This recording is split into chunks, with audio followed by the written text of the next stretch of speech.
Educational background के बारे में इन टर्म्स ऑफ परसेंटेजेस, और जो सेकेंड बार पाई चार्ट है वो वर्क एक्सपीरियंस के बारे में in terms of numbers. So if I add these numbers, I'll get the total strength of the batch. तो यहाँ से आपको टोटल स्टूडेंट्स मिल जाएंगे 266. तो फर्स्ट क्वेश्चन कहता है कि what percentage of the students have work experience but only up to 3 years. कि वर्क एक्सपीरियंस होना चाहिए बट 3 years तक का होना चाहिए. तो यानी मुझे इन दोनों को काउंट करना है. That means 41 and 51 को काउंट करना.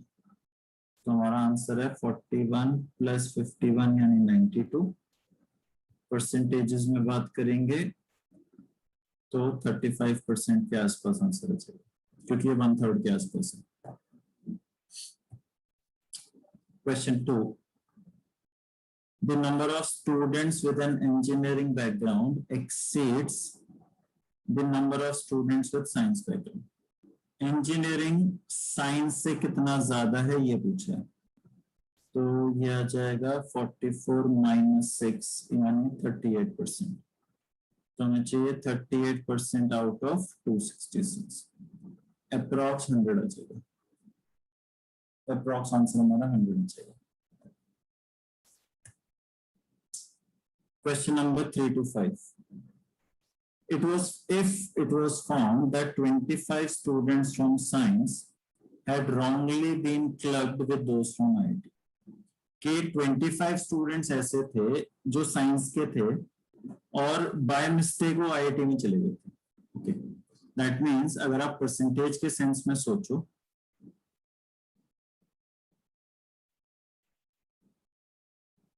तो 9.5% स्टूडेंट्स ऐसे हैं जिनको आइडियली साइंस में होना चाहिए पर वो बाय मिस्टेक IIT में. So if I correct that mistake तो साइंस में इतने लोग एडिशनल आ जाएंगे और IIT से इतने लोग रिड्यूस हो जाएंगे. तो ये साइंस का न्यू टोटल है, ये IIT का न्यू टोटल है. So first option and second option. All right. Question number 6 and 7.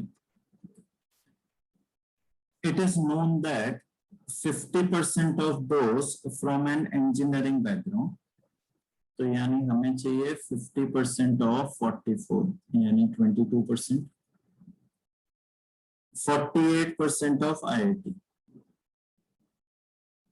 48% of 27 यानी 13%. 80% of science. 80% of science means 4.8. Everybody from arts. Everybody of arts. And 25% of others.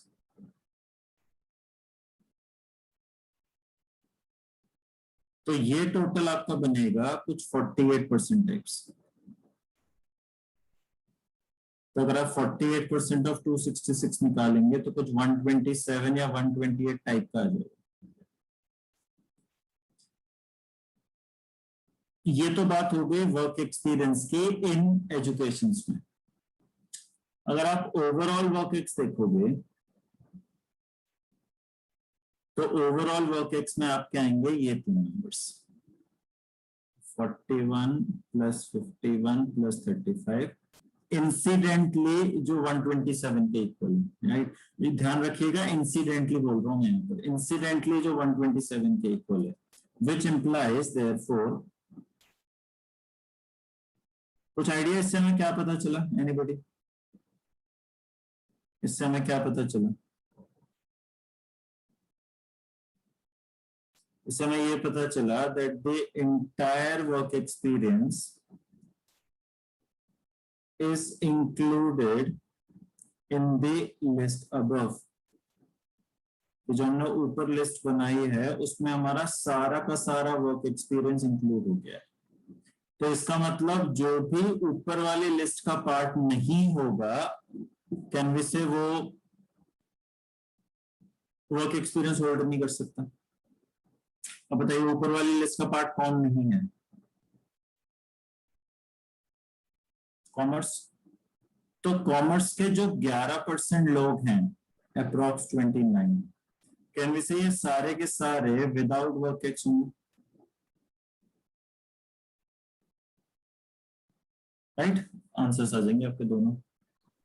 Sir आपने जो percentages ऊपर जो निकाले ना 50% और 44, वो सब तो होल नंबर्स आएंगे ना, 22, 13, ये सब तो होल नंबर्स है ना। तो आपने उसको परसेंटेज लिखा है सर। ये 44 होल नंबर है या परसेंटेजेस है? वो परसेंटेज। तो परसेंटेज का 50% निकालोगे तो परसेंटेज ही रहेगा यस ना। सर। सहज। सर जो ये वाला क्वेश्चन के अंदर जो क्वेश्चन नंबर 6 है और क्वेश्चन नंबर 7 है, उस दोनों में वो कॉमर्स की बात कर रहे हैं। तो जो ऊपर इंफॉर्मेशन उन्होंने इतनी सारी दी है तो उसको कैलकुलेट करने की तो जरूरत ही नहीं है, क्योंकि कॉमर्स की तो बात ही नहीं हुई है कहीं पर।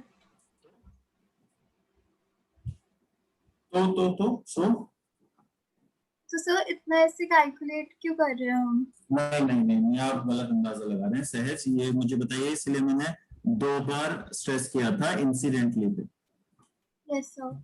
ये 127 ना होके मानिए 120 होता, सपोज ये 127 ना होके ये 120 होता और ये 127 है, तो अब आपका इम्प्लीकेशन क्या होता है? अब आपका यहाँ से डेरिवेशन क्या होता है? नहीं सर, मैं पूछ रही हूँ कि उन्होंने जो सारी इंफॉर्मेशन मैं वही चीज आपको समझा रहा हूँ सहज, कि आपने ये जो पूरी कैलकुलेशन की है इसका टोटल मान लीजिए 120 ही होता, मान लीजिए 127 ना होके 120 होता, जबकि आपका टोटल वर्क एक्सपीरियंस 127 है, तो बचे हुए 7 लोग कहाँ जाते? Okay sir. जाते कहाँ लेकिन? सर वो फिर नॉन में चले जाते ना। कहाँ चले जाते? नॉन वर्क एक्स में। नहीं, कैसी बातें कर रहे हैं, वो कॉमर्स में नहीं चले जाते थे? अच्छा।